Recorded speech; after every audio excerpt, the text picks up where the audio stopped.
Well, this is the River Wye and we've come here to fish for pike, and this is one of the most fantastic views of the Wye at Simmons Yap Rock.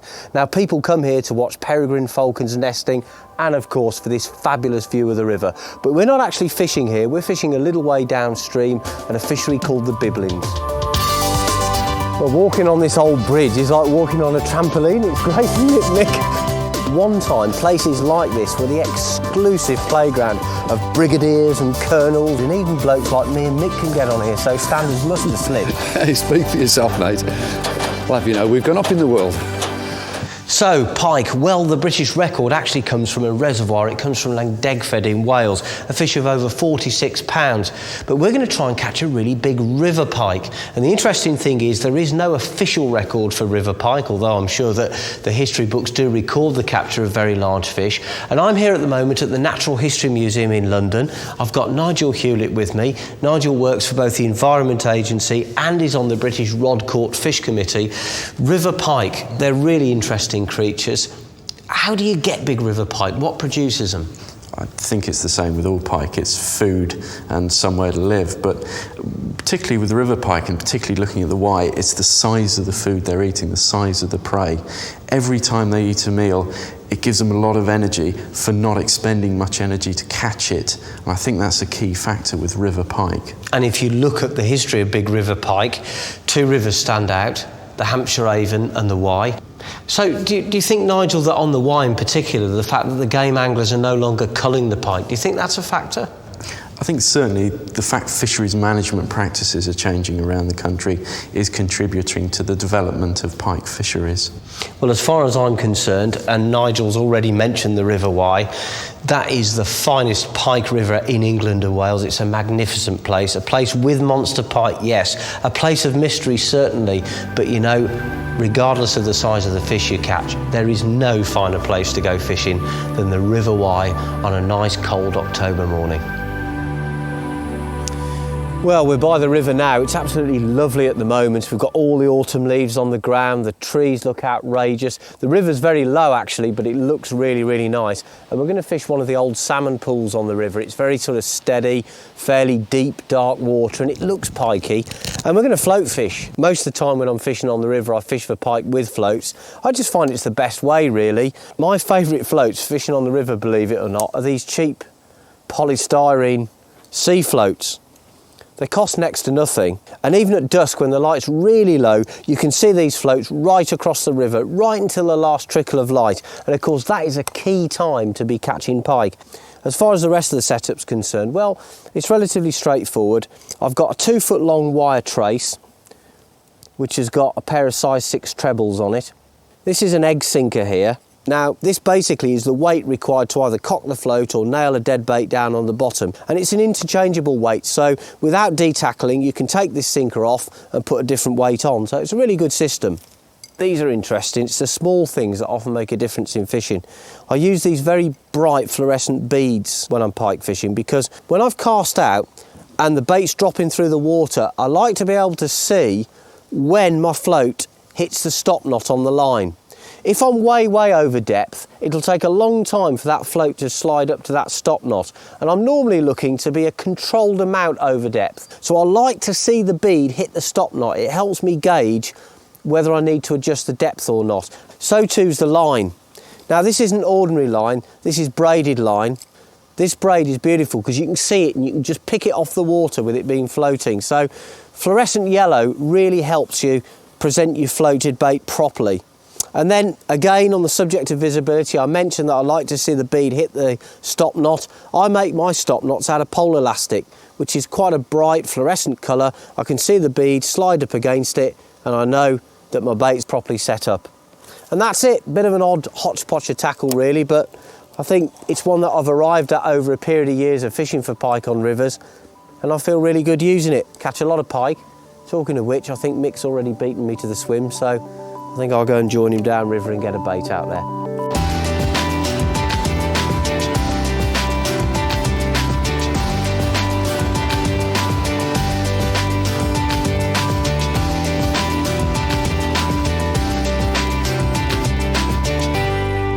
Well, it's nice to be back down in the Wye Valley. We found a really nice stretch here. Matt's tackled up behind me. I've tackled up in a very similar way to Matt. Few subtle differences, but the main thing is the tackle is really strong because these river pike really pull hard. It might look quite uninteresting from the surface, but across here there's going to be boulders, there's going to be deep gullies, there's going to be banks of streamer weed, and these are the places where the pike are lying, waiting in ambush, and they tend to move from one to the other when they're hunting. Now, on the one rod, I've got a bait known as a pollen, and it's a freshwater fish. You don't get them in this country. You tend to get them in Northern Europe and Northern Ireland. Because they come up from deep water, the swim bladders are quite distended and there's a lot of air trapped inside. So as long as you don't pierce the swim bladder, the pollen tends to stand up off the bottom and you need a bit of weight to just pull it down. And of course that gives you a perfect presentation right in the face of the pike. Now on the other rod, I'm going to use a good old favourite, the old mackerel. Now, pike in reservoirs, lakes, rivers, they just love mackerel, and I'm very, very confident in that. I'm sure if a pike comes across that, it's going to take it. So we've got a couple of options of bait. We've got a huge swim to have a go at, and what we're going to do is just try and cover every inch of it before the light goes. Matt's already in action. I'm going to join him, and I cannot wait.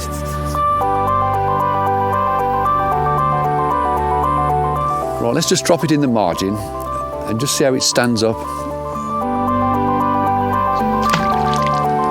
How's that for a presentation? It's popped up off the bottom, and as the current just starts to move it, it's going to look like a live fish or perhaps a dying fish, and any pike seeing that, I'm convinced will just home in on it. Well, the baits are in position and the weight is on. What a lovely place to sit and wait, eh?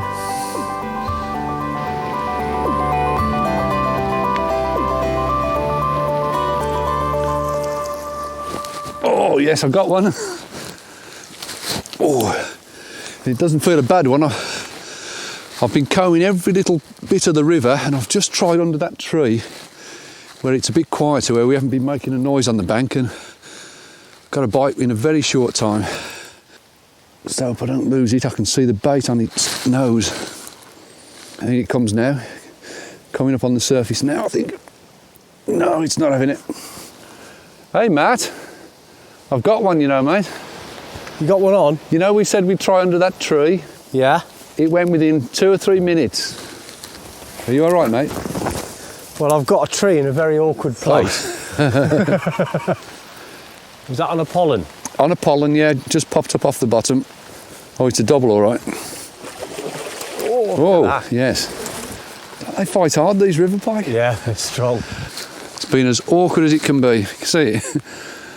Right, it should come in now, mate. Nice one. Right, we've got the pike. We've just got to get Matt up here now. Let me have the pike first, and then I'll get you in a minute. Right, I've got it. Well, that's what we came for. That's a long, lean river pike, and a real powerful fish that was, Matt. But you can see it's not like a reservoir or a gravel pit pike. It's more of an athlete, this one. Used to fighting out there in the current. Well, that's well into double figures, Matt, and a good start to the trip, eh? Nice fish, mate. Well done. I think there's a good spot just downriver to return it, Mick. It'll be a lot easier, believe me. Okay. Oh, it's a good place to slip it back, mate. That water's cold. Yeah, it's a beautiful fish, isn't it? Yeah. Look at that camouflage on its back, eh? Perfect, isn't it? Yeah. When it's lying down there among those stones. Yeah. She's swinging her tail now. I'll just hang on a second longer. Yeah, she's ready. There she goes. Ooh.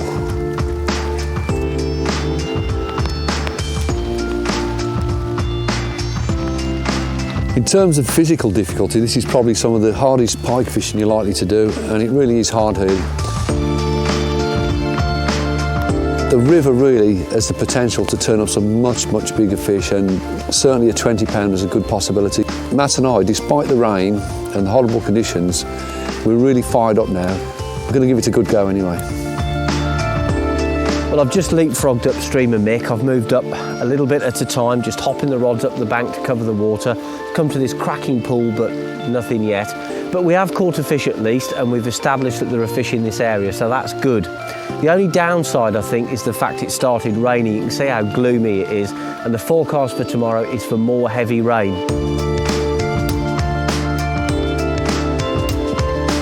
If it rains too heavily, the river's going to rise quickly, there's going to be a lot of weed coming down the river, it's going to colour, and that's going to kill the pike fishing. So I'm hoping we'll get stable river conditions for the duration of our visit. It's in the lap of the gods really. Tomorrow's another day. We found an area with pike in. Let's just hope the rain holds off and we get the chance to cover more water.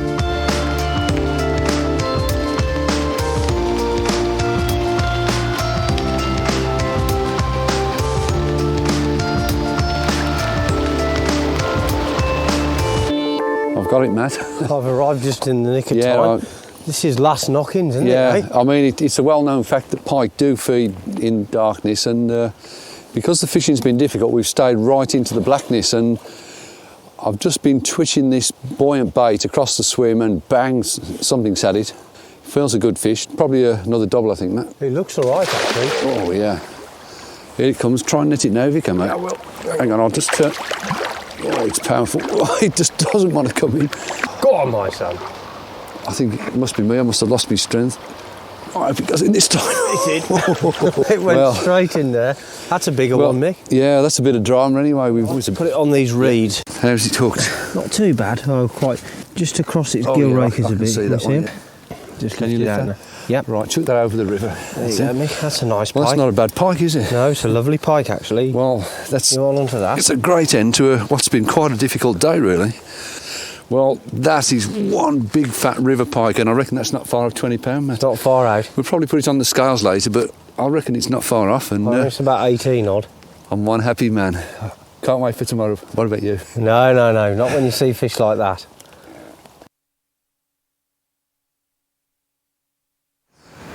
You know, when we're out filming, we get to some fantastic locations, but I think this is probably the most beautiful place I've ever been to. And do you know what really stands out to me? It's just so quiet here. All I can hear is the ripple of that water behind me.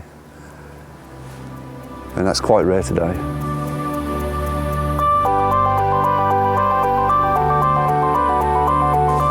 Right, Mick. You might never see me again. I might start sliding and not stop. Next stop, Monmouth. Warms you up climbing up and down these banks, isn't it? Right, I've now got that set at about 18 feet.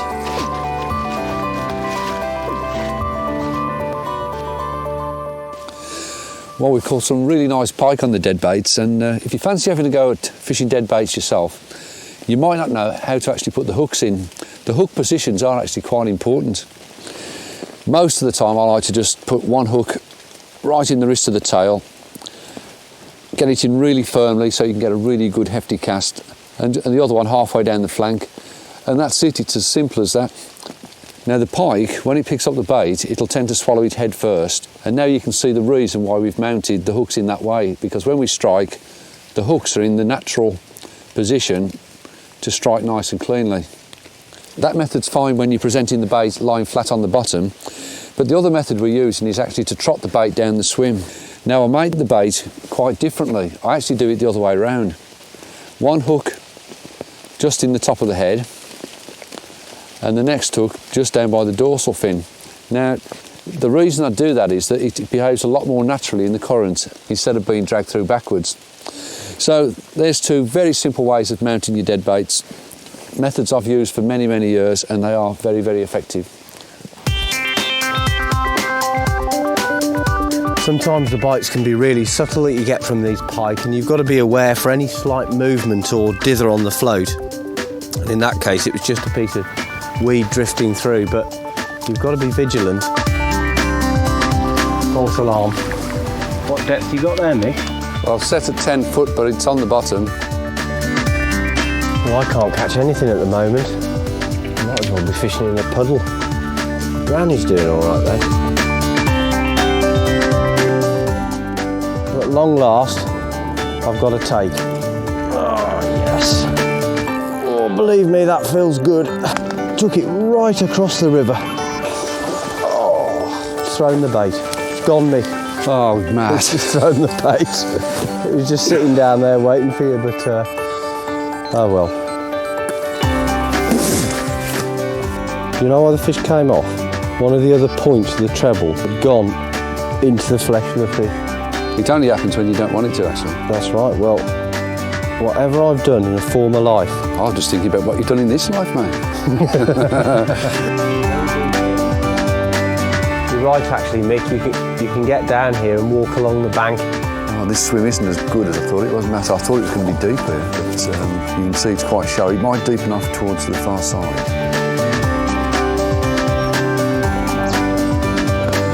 Yeah, I think I'm going to just try a little bit further. Oh, cry! Oh, did you see that, Matt? Matt? I can see it. I was just bringing my bait across the river and something just grabbed it. Oh, yes. I think it's only a small pike. It just shows 2 minutes in the right place is worth 2 hours in the wrong place when you're river piking. Well, it's probably getting on for double figures, man. Wow. See, he's just nicked on the edge where he just grabbed the bait as I was bringing it across. Right, I've just got to find some way of lifting this out now. Got it. Oh. It's a bit bigger than I thought, Matt. That's what we've come for, a nice big chunky river double, and getting on for mid doubles, I would say. But I can't get over the density of these fish. They feel really heavy, just solid muscle, absolute solid muscle. Try and put it back without drowning myself.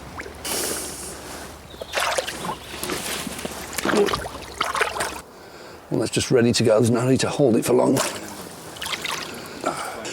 Well, as you've probably noticed, I'm having a run of luck, not just today, but in this series. And I think in your lifetime, you tend to fish at your own sort of level and ability, and you have some really good days and some really bad ones. And luckily, while we're doing this series, I'm having those very few really good days that come once in a lifetime. So I'm just glad I've been able to share it with you.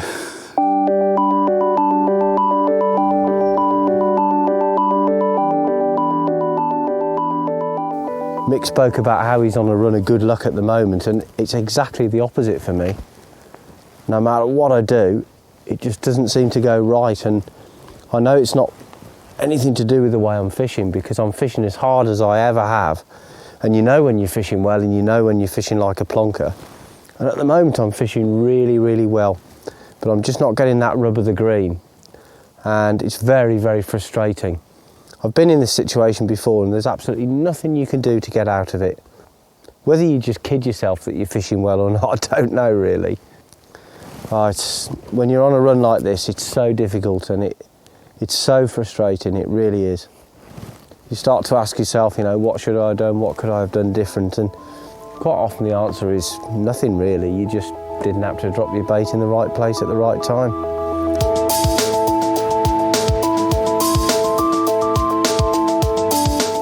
I mean, the pattern has been, every fish we've had, it's been within 5 to 10 minutes of dropping in a new spot, yeah. Keep moving. We've run out of decent bait now, haven't we? Yeah. We've used the good bait and we're on the rubbish now. We've got a couple of hours to go. Yeah. Pouring me rain. We've got rubbish bait, and our bait won't pop up either. So it's not looking too good, really.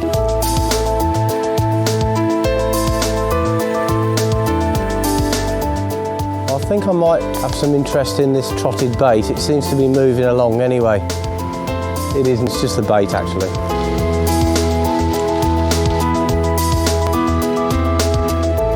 Look at the float go. Oh, look at this fish go. Struth. What a run that was. Well, Mick's been telling me to think lucky, because I've been a bit depressed over my lack of success, and I have got a run straight away in this lovely new spot. And this fish is fighting like crazy. No wonder they come off sometimes. They're so strong, these Wye Pike. We're fishing at the edge of one of the old salmon groins that was put in to create a lie behind which the salmon can rest up. And it's created a terrific diversion for the pike. Do you want to net it, Matt, or you're going to lift it? I can probably chin it out, actually, if you grab me rod. Okay, mate. Because the hooks are just on the edge of his mouth. He'll snarl the net up. Yeah, okay. Look at the bait sticking out of his mouth there. There, gotcha. Look at that. Aren't they lovely fish? Aren't they beautiful? Oh, they're superb. You know, I'm so happy about catching that fish. I told you, think lucky and you'll be lucky. You'll be lucky. Yeah, works for me. That's a beaut. really thick across the back. Do you know, Mick, our luck has turned since we switched to shallower water, you know? Yeah. We've come out of the deeps. It's only about 4 or 5 foot deep here. Yeah, they obviously haven't gone into the winter quarters yet. No. It's quite heavy, actually. Yeah, it's probably heavier than it looks, but we won't bother weighing it. It's one's getting back in the water, really, doesn't it? Yeah. Right, let's get the old freshwater croc ready to go. That fish really wants to swim off, but look at that. Those colours on its back, it gives it perfect camouflage with those rocks, so it can lie down there on the bottom, and the prey fish that are coming past won't even see the fish, and it just lunges up. The prey fish are history. Look at that. Good.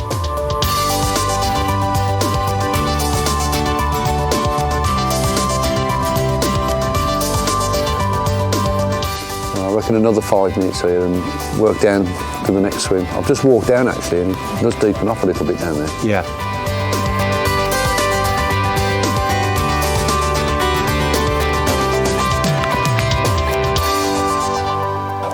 Well, Matt, I now think we're totally out of our minds. What are we doing here? I don't know. It's pouring with rain, Yeah. and of course the river's now going to rise. Yeah. And we fished it in the worst conditions, I think, Mick. Yeah. Low, clear river, Yeah. right at the end of a long, hot summer. Yeah. Sounds like excuse making, but on the positive side, although we didn't get the monster, Yeah. what pike they were that we caught, I mean, we did show you a sample of what this river can provide. and what fish they were, the ones we caught. Yeah, really muscular pike, weren't they? We didn't get the big one, but I think we'll perhaps come back for that later. Well, I think that the Wye's got it all. Pike well into double figures, that's the average size. yeah. Absolutely spectacular scenery. This is probably the premier river pike fisher in the country for me. And I'm really looking forward to coming back here when there's a bit of frost on the ground Yeah. and the old current bun's out. I reckon then we might do some damage. Yeah, I'm looking forward to that too, mate. Let's go home.